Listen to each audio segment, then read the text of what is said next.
Beast of Reincarnation hooked me from minute one. Its story opens smack bang in the middle of a war zone and wastes little time in introducing the core combat concepts.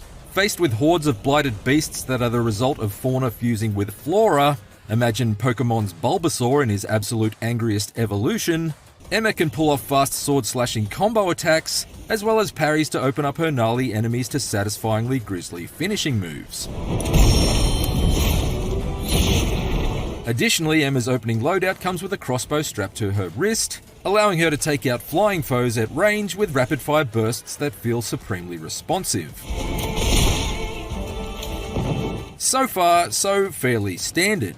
However, it's the inclusion of Emma's loyal dog companion Ku that adds a satisfyingly tactical twist to Beast of Reincarnation's predominantly blade-based melee system. Ku will automatically attack the enemies in Emma's vicinity with a range of bites and tail whips, but with a tap of a button the battlefield is briefly suspended in super slow motion, allowing you to choose from up to 6 different special abilities at Ku's disposal in order to gain the upper hand against the enemy hordes. I spent much of my hands-on with Beast of Reincarnation blasting enemies with fireballs from my furry little friend, but I was also able to draw roots up out of the ground to shatter the shields of more heavily armed opponents, and even tangle around the ankles of some of the bigger beasts I faced, binding them to the spot and allowing me to sneak in a few sword strikes with Emma's katana while the monster struggled to be free. What's neat is how Emma's and Ku's unique abilities are strengthened by the special bond they share. Each of Ku's attacks requires a specific number of fluorescence points to pull off, effectively like using mana or magic points in a JRPG, and the only way you can earn those points is by nailing parries with Emma's sword.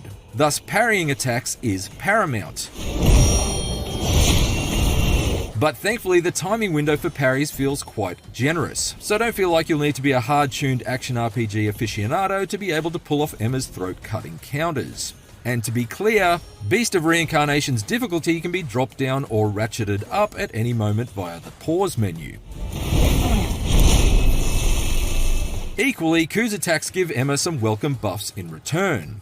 For example, whenever Ku blasts his fireball attack at an enemy, every hit that lands successfully will recover a small percentage of her total HP. If you manage to nail the on-screen QuickTime events that trigger as each of Ku's attacks are deployed, that will replenish an even more substantial chunk of Emma's health bar. This was admittedly fairly easy to do during the opening stretch of the game, but I was told that the QuickTime events will become more elaborate as Ku's attacks grow more powerful.